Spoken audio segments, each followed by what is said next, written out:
नमस्कार साथियों, जय हिंद। मैं आपका दोस्त मुनमुन कुमार आप सभी को अपने यूट्यूब चैनल पर दिल की गहराइयों से हार्दिक अभिनंदन और स्वागत करता हूं। दोस्तों, आप सभी से मेरी एक छोटी सी गुजारिश है, विनती है कि आप मेरे चैनल पर नए हैं तो मेरे चैनल को सपोर्ट कीजिए, शेयर कीजिए और सब्सक्राइब कीजिए। वीडियो को लाइक, कमेंट और शेयर कीजिए। दोस्तों, आप सबका ये सपोर्ट और आप सबका आशीर्वाद का ये मुनमुन आजीवन ऋणी रहेगा, क्योंकि दोस्तों आपने इतना सारा प्यार दिया है और मुझे उम्मीद है कि आप आगे भी देते रहेंगे। दोस्तों, आज हम इस वीडियो में प्रेरणादायक कहानियों की सीरीज श्रृंखला में हम बात करने वाले हैं एक ऐसे स्टोरी के ऊपर, जिस कहानी को हम और आप कभी न कभी किसी न किसी के माध्यम से अपने शिक्षक, अपने गुरु, अपने माता पिता या अपने बड़े बुजुर्गों से सुना है, क्योंकि ये हमारे समाज को एक आईने की तरह काम करता है। हमें अपने समाज में, अपने परिवार में कैसे रहना है, ये कहानी दोस्तों हमें बहुत कुछ सिखाता है। जी हाँ दोस्तों, आज की जो कहानी है, इस कहानी का शीर्षक है एकता में बल। एक गांव में एक किसान रहा करता था। उनके 4 बेटे थे और किसान दिन प्रतिदिन चिंतित रहता था, ये सोच करके कि बेटी तो जवान हो गए, बेटे कमाने भी लगे, चारों के चारों काफ़ी अच्छे पैसे भी कमाते हैं, लेकिन उनके चारों बेटे में आपसी संबंध अच्छा नहीं था। दोस्तों, आपसी संबंध बिगड़ने की वजह से वो चारों आपस में हमेशा लड़ते झगड़ते रहते थे और इस बात से वो बूढ़ा किसान हमेशा चिंतित और हमेशा सोच में पड़ा रहता था कि मेरे मरने के बाद ये चारों आपस में कैसे रहेंगे। मैं अभी जीवित हूँ तो ये आपस में कभी मिल कर के नहीं रहते हैं, हमेशा झगड़ते लड़ते रहते हैं। दोस्तों, समय के साथ कुछ साल बीत गए, किसान की अवस्था ढल गई, उनकी उम्र बढ़ने की वजह से उनकी तबीयत खराब रहने लगी और ये चिंता किसान को और अपने अंदर ही खाए जा रही थी। वो चारों बेटा अच्छे काम करते थे, कमाते थे, अपना घर चलाते थे, लेकिन आपस में उनका समन्वय नहीं था, जिसके वजह से एक दिन किसान बीमार होकर के गिर पड़े और वो सोए हुए थे और उसी समय उन्होंने अपने चारों बेटों को अचानक एक साथ बुलाया। उन्होंने आवाज़ लगाई, अपने चारों बेटों को एक साथ बुलाया और बुलाने के बाद सारे बेटे उनके पास आ गए और चारों बेटे पिछले कई वर्षों में एक साथ कभी नहीं बैठे थे, लेकिन पिताजी खाट पर सोए हुए हैं और वो किसान अपने चारों बेटों को एक साथ बैठ कर के देखता है। अंदर ही अंदर वो काफ़ी हर्षित भी होता है कि आज एक साथ बैठे हैं, कितना अच्छा लग रहा है। अगर ये हम क्यों ना ऐसा तरकीब निकालें कि ये आपस में हमेशा के लिए एक हो जाए और एक साथ बैठ कर के कोई भी प्लानिंग, कोई भी योजना बनाए और आपस में मिल कर के हमेशा रहें। दोस्तों, वो बूढ़ा किसान अपने चारों बेटों को आदेश दिया कि मेरा अब अंतिम समय चल रहा है, मेरे जीवन का कोई भरोसा नहीं है, आप लोग ऐसे हमेशा लड़ते झगड़ते रहोगे तो आपका भविष्य क्या होगा।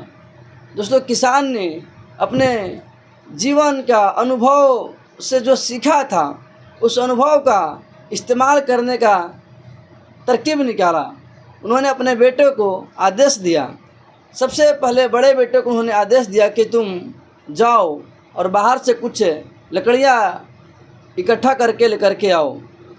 अपने मंझले बेटे को आदेश दिया कि तुम भी जाओ और कुछ रस्सियाँ लेकर के आओ। दोनों बेटे बाहर जाते हैं। बड़ा बेटा लकड़ियों का कुछ गट्ठा इकट्ठा करके लेकर के आता है और मंझले बेटा रस्सी लेकर के आता है। जब लकड़ी और रस्सी आ जाता है तो किसान आदेश देता है कि इनमें से 4 लकड़ियों को निकालो और आपस में बांधो।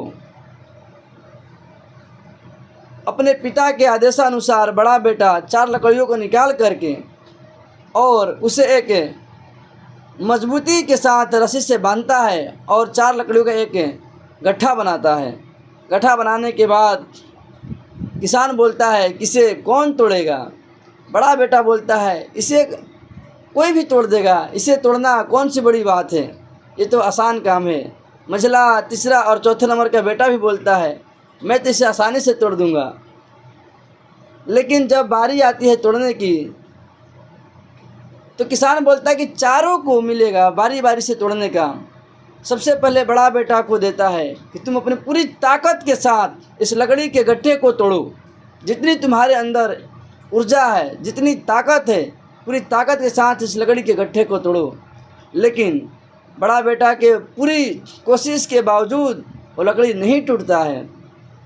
फिर इसी क्रम में वो लकड़ी का गट्ठा पिता के आदेशानुसार मंझले बेटे के पास जाता है। मंझला बेटा भी पूरी आजमाइश करता है, पूरा कोशिश करता है तोड़ने का, लेकिन वो नहीं टूटता है। फिर तीसरे नंबर के बेटे के पास जाता है, वो भी पूरी ताकत और पूरी एनर्जी के साथ, पूरी ऊर्जा के साथ उसे तोड़ने की कोशिश करता है, लेकिन वो लकड़ी का गट्ठा नहीं टूटता है।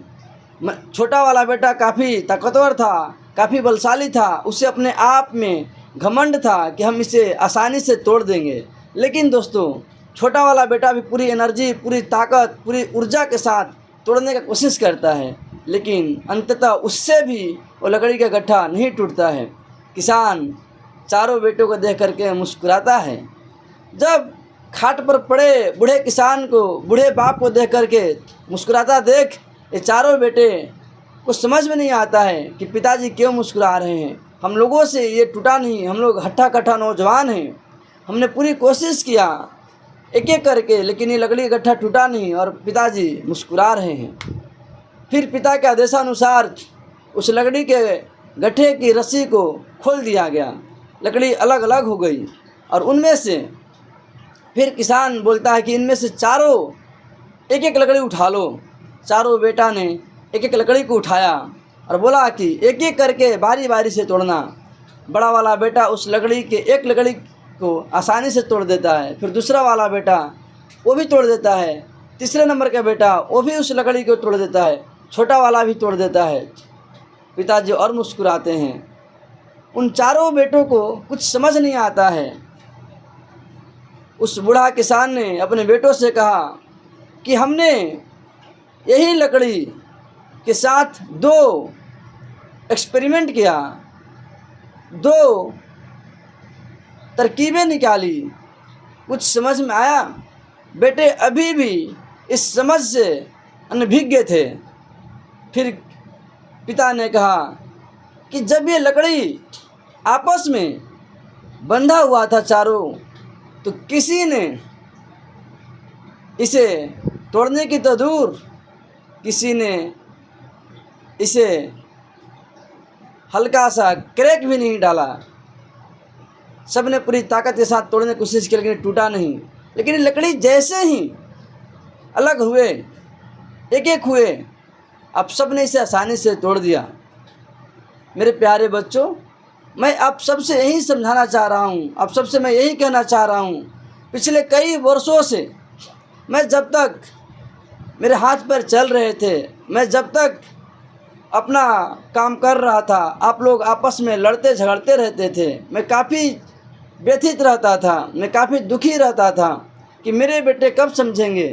लेकिन मेरी ज़िंदगी का कोई भरोसा नहीं है, मेरी अवस्था ढल चुकी है। आप लोगों के सामने ही ये लकड़ी जब अकेले था, एक एक लकड़ी को आपने आसानी से तोड़ दिया, लेकिन जब ये लकड़ी आपस में बंधे हुए थे तो किसी ने नहीं तोड़ा।